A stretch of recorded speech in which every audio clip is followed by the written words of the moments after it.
Again, Michelle Zepeda reporting, and now joining me at the Leading Edge table. Great coverage, if I say so, to my colleague here on this report that she has been digging into for a long amount of time. The rank-and-file firefighters, Michelle, did they welcome this report? Were they apprehensive about this report? I mean, it was obviously going to take them back to some dark days. Before they got their hands on it, what was the feeling? From what I'm hearing, they just wanted answers. Up until this point, 15 months, they didn't know what went wrong at the fire, what happened, and they just wanted some answers. So this gave them a little bit of clarity. They saw it when everyone else saw it when it was published, right on the website. Professional firefighters have to know, though, I think, when things go right or things go wrong. We have 2 dead firefighters, and it still hurts to think about those families and those lost firefighters.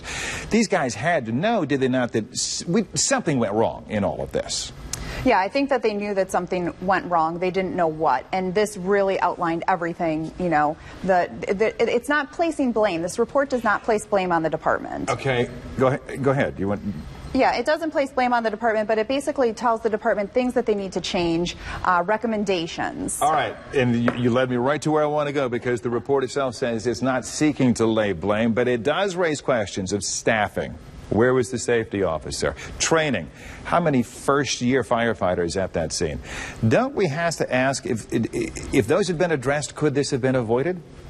I mean, those are absolutely questions that you need to ask, and, the report does lay them out there so the fire department can take a look and, realize things that they may need to change. The issue of the safety officer, the great reporting this week, you uncovered the fact that has been an ongoing rift, that the union has been on the record saying we need to have that position filled in full-time, and the administration was less than forthcoming in doing so. Well, what I found out is when Chief Santiago took over, he changed the way the safety officer position was, and instead of having it 3 full-time safety officers, he trained all of the officers on the department. Okay, I want to go with that, because that's been reported. At first, it's like, how can you be without this safety officer?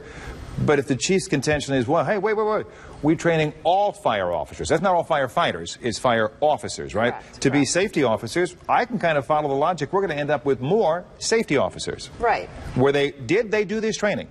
They did the training. I guess it was an in-house training, and there was a safety officer on the scene of the fire that day. That safety officer arrived late, just a couple minutes before that Mayday call, so he couldn't keep the scene safe for the firefighters. What do the firefighters want to see come out of this report from NIOSH?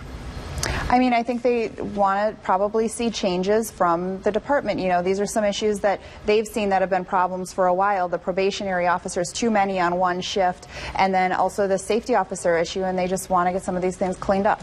Again, congratulations. It's tough stuff. It's heavy stuff because of the subject matter, but your reporting I just sit back in admiration of what you've been doing and covering this story. So thanks for spending time here.